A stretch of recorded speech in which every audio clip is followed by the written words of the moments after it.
এই দেখ ভাতিজা, ছেলেটা না খুব সুন্দর। হ্যাঁ, এখন বাকি সবকিছু ঠিকঠাক থাকলে কথাই এগোনো যাবে। আসসালামু আলাইকুম আঙ্কেল, আপনারা এসেছেন? ওয়ালাইকুম আসসালাম। আঙ্কেল, আপনাদের জন্য টেবিল রেডি করা আছে। তুমি তো... জি আঙ্কেল, ঘটক সাহেব আমার কথাই বলেছিল। কিন্তু তোমার এই অবস্থা কেন? সরি, আমি একটু কাজ করছিলাম তো। আপনারা প্লিজ বসেন, আমি কফি পাঠিয়ে দিচ্ছি আর আমি রেডি হয়ে আসছি। ওখানে বসো।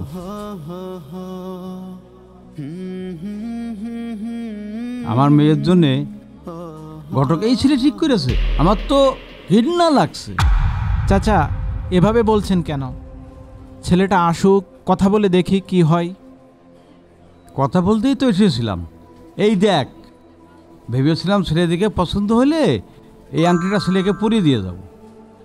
এটা দুবাইয়ের ব্ল্যাক ডায়মন্ড, এটার দাম 3 লক্ষ টাকা। চাচা, এভাবে ওভার থিঙ্কিং করছেন কেন? ছেলেটাকে দেখে তো আমার খুব নম্রভদ্র মনে হয়েছে। সেই জন্যই তো এখানে চাকরিটা করতে পারছে। দেখছিস না কত সুন্দরভাবে গুছায় রাখছে। চাচা, ঘটক কিন্তু বলেছে ছেলে লাখে একটা। ছেলেটাকে দেখে কিন্তু খুব দিনদার মনে হচ্ছে। রাগ তোর ঘটকের কথা। দিলটা ছেলে আমি কি করব? বর্তমান জামানায় সুখী হতে হলে টাকা লাগে, টাকা। এই, তুমি এখানে বসছো কেন? ওইটার কাজ দাঁড়িয়ে থেকে সার্ভিস দেওয়া, তুমি একটু দূরে গিয়ে দাঁড়াও। আঙ্কেল, আপনার মনে হয় কোথাও মিস্টেক হচ্ছে। আমি ভুল করছি? এই মোস্তফা কখনো মানুষ চিনতে ভুল করে না। তুমি যেখানে কি কাজ করো আমি দেখেই বুঝতে পারছি। আহ চাচা, একটু চুপ করেন না। এই, কি চুপ করবে রে? ওর কি এখানে বসার যোগ্যতা আছে? এই, তুমি কি জানো আমি এই শহরে কত বড় বিজনেসম্যান? এই শহরে অনেক বড় বড় বাড়ি এবং দামি দামি গাড়ি আমার রয়েছে। আমার বাড়ির দারোয়ানও তোমার থেকে অনেক বেশি বেতন। আর তুমি আসছো আমার মেয়েকে বিয়ে করতে। আঙ্কেল, আমি সব জানি। আমি এসব জেনে আপনার মেয়েকে বিয়ের প্রস্তাব দিইনি, বরং আপনার মেয়ের দিনদারিত্বের ব্যাপারে শুনে আমি অনেক মুগ্ধ হয়ে বিয়ের প্রস্তাব দিয়েছিলাম। চুপ করো, আর একটা কথাও বলবা না। তুমি কি জানো এক মাসে আমার মেয়ের হাত খরচ লাগে কত? প্রতি মাসে 10 লক্ষ টাকা হাত খরচ করে আমার মেয়ে। বিরাট ব্যাপার। চাচা, আপনি কিন্তু খুব বাড়াবাড়ি করে ফেলছেন। এটা কিন্তু একদমই ঠিক না। এই থাম তো, কিসের বাড়াবাড়ি? যেটা সত্যি সেটাই বলতেছি। আপনি যেমনটা ভাবছেন তেমনটা তো নাও হতে পারে। আর এটা পাবলিক প্লেস, প্লিজ এখানে সিন ক্রিয়েট করেন না। বলছিলাম আঙ্কেল, আমাকে একটু নিজের সম্পর্কে বলার সুযোগ দিন। আপনার সব ভুল ভেঙে যাবে ইনশাল্লাহ। কি বলবা তুমি? তোমার পোশাক আশাক থেকে বোঝা যাচ্ছে ব্যাংকে তোমার 10,000 টাকাও নাই। চাচা, এভাবে পোশাক দেখে কারোর বিচার করতে নেই। ভাই, আপনি কিছু মনে করেন না, আমার চাচা একটু রাগী মানুষ। আপনি যেন কি বলতে চেয়েছিলেন এবার একটু বলেন। আঙ্কেল, আপনারা যে রেস্টুরেন্টে বসে আছেন না, এইটা আমার রেস্টুরেন্ট। হ্যাঁ হ্যাঁ, বললেই হলো রেস্টুরেন্টটা আমার। এই রেস্টুরেন্ট তৈরি করতে কত কোটি টাকা লাগে তোমার জানা আছে? স্যার, আপনার কাপড় লন্ডি করা হয়ে গেছে। দোকানে একটু ভিড় ছিল তো, তাই আসতে দেরি হয়ে গেল। আরে কোনো ব্যাপার না, দোকানে ভিড় থাকতেই পারে। আপনি এক কাজ করুন, ওনাদের জন্য যে ডিশ আমি নিজে হাতে বানিয়েছি ওইটা সার্ভ করুন।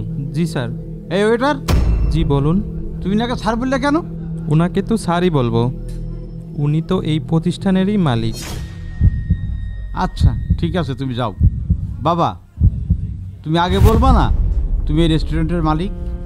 আমাকে কথা বলার সুযোগই বা দিলেন কই? কি যেন বলছিলেন? এইরকম রেস্টুরেন্ট বানাতে কত কোটি টাকা লাগে আমার ধারণা আছে কি না? আঙ্কেল, এই রেস্টুরেন্টের 5টা ব্রাঞ্চ এই শহরে আছে। 5টা ব্রাঞ্চই আমার। ভাতিজা, তুই একটু বইলে ওনাকে বুঝা না। কি বোঝাবো বলেন? আপনাকে আমি অনেকবার বলেছি টাকার অহংকার দেখাবেন না। আপনার জন্য আজকে আমি নিজেই লজ্জিত হয়ে গেলাম। আমি শুনেছি এবং খোঁজ নিয়েছি আপনার মেয়ে অনেক নামাজি এবং পর্দার সহিত চলে। এজন্যই আপনার মেয়েকে বিয়ের প্রস্তাব দিয়েছিলাম। যদি কোটিপতির মেয়ে বিয়ে করতে চাইতাম আঙ্কেল, এই শহরে অনেক বড় বড় কোটিপতি আছে যারা তাদের মেয়েকে আমার সাথে বিয়ে দেওয়ার জন্য আমার পেছনে পেছনে ঘোরে। কিছু তো এটা কর। আচ্ছা, দেখছি কি করা যায়। ভাই, সবই তো বুঝলাম, কিন্তু তখন আপনি কিচেন অ্যাপ্রন পরেছিলেন কেন? শোনেন ভাই, আপনারা হচ্ছেন আমার স্পেশাল গেস্ট। আমি ভেবেছিলাম নিজে হাতে রান্না করে আপনাদের খাওয়াবো। আমি রান্না করছিলাম, তখন আপনারা এসেছিলেন। ভাই, যা হবার হয়েছে, আপনি সব কিছু ভুলে যান। আর আমরা কি বিবাহের দিকে এগোতে পারি না? না ভাই, আমি আপাতত আর এসব নিয়ে ভাবছি না। বাদ দেন ভাই। আচ্ছা তাহলে আপনারা খাওয়া দাওয়া করেন, আপনাদের খাবার আমি পাঠিয়ে দিচ্ছি। কেমন হয়েছে রান্না অবশ্যই খেয়ে জানাবেন। আমি আসছি। চাচা, টাকা দিয়ে যদি সুখ কেনা যেত তাহলে এই শহরে এত ডিভোর্স হতো না।